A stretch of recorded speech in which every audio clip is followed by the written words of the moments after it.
Hello， 大家好，我是小磊。今天视频我们聊起什么是班杆风格。我们国内摩友直接称之为班格，其实都同一款车。这种风格大多数基于美式微型双缸发动机打造的一种视觉系机车，而且它的改装历史很短暂。起初它的改装灵感来自于美国西海岸的 Lared 的改装文化，说的直白一些，它是一种跳动的敞篷跑车低趴文化。后期有人把这种改装理念放到了哈雷街滑包括大道滑翔的身上，也把哈雷的后尾箱包括后挡泥板变得非常低趴，非常修长。用美国的英文单词来说，就是半的带口袋的机车，也就是说带有憋箱的机车。后期加上了 ER 变成了班杆，这就是名字的由来，包括车型的由来。不过随着时间的推移，人们已经不满足只改变憋箱，于是便开始改轮毂、改轮胎、改车把、改音响、改跑马灯、改涡轮增压、彩绘等等，就变成了今天这种极具浮夸的造型。不过并不是只有哈雷才可以改，比如雅马哈星际巡航、传奇 VN17、印第安的酋长黑马，包括摩托谷子的 MGX21，包括印第安挑战者等等，他们都是原厂就带有一定班杆的属性。甚至美国人眼里，包括宝马的 K1006B 惊艳的街道版，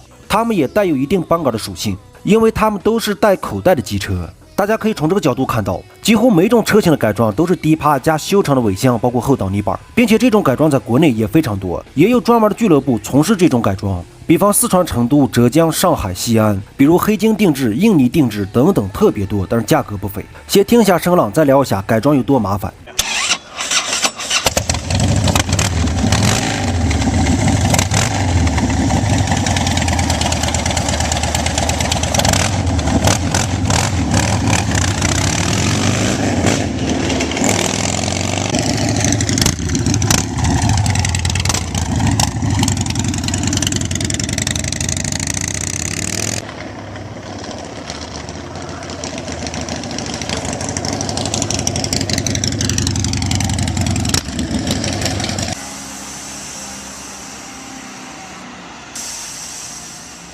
在视频里我们可以看到它的前轮毂改得非常巨大，一般来说这种车会使用21寸到30寸不等的轮毂，并且会使用木质轮毂、钢制轮毂、铝制轮毂、合金轮毂、碳纤维轮毂、电镀轮毂、锻造轮毂等等，包括轮网也非常讲究，会使用回旋镖、三叉戟、战斧、风火轮，包括电镀 CNC 切割等等。可以说光是一个轮毂就上百种改装方式。除此以外，镰刀反光件包括涡轮增压，就连空滤的改装也是非常讲究，会使用万斯、海恩斯、阿伦奈斯、眼镜蛇等等，包括干式离合器组、滑轮、皮带外保护壳、爱狐的风扇、密尔沃基的发动机别盖、阿伦奈斯和野马的坐垫，包括野件蛇和破碎机的排气。一般来说，定制的后尾箱、憋箱包括挡泥板都是使用的注塑的 ABS 塑料。这个憋箱里面可以装4个喇叭单元，并且同时支持双路和双出排气。它的全车喇叭一般情况的改装都是前面2个低音2个高音喇叭，后面也是2个低音2个高音。这种改装会给骑士形成一种环绕声场。可以说这种车辆除了车架没有改变之外，几乎全车配件都会根据自己的审美进行改装。但是你无论怎么改，它的精髓就在于气动悬挂，包括巨大的30寸前轮，以及低趴的后尾、耀眼的电镀件或者全身的彩绘。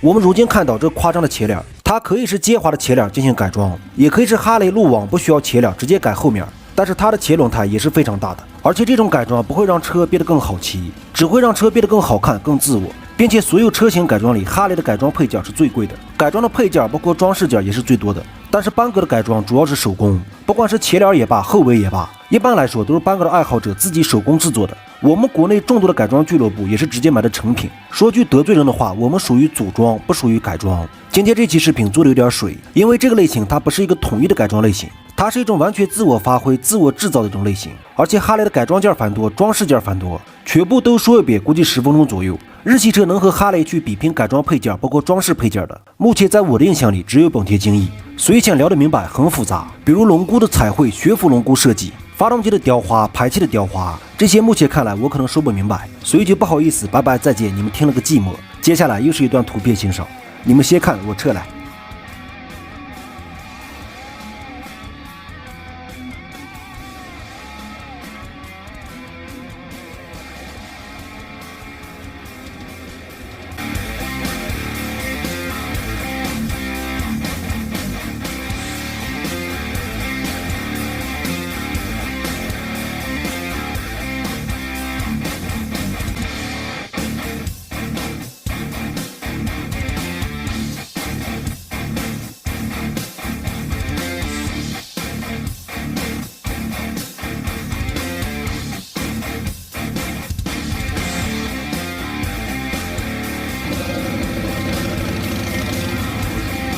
看看多漂亮多浮夸，但是上不了路，而且非常贵，气不气？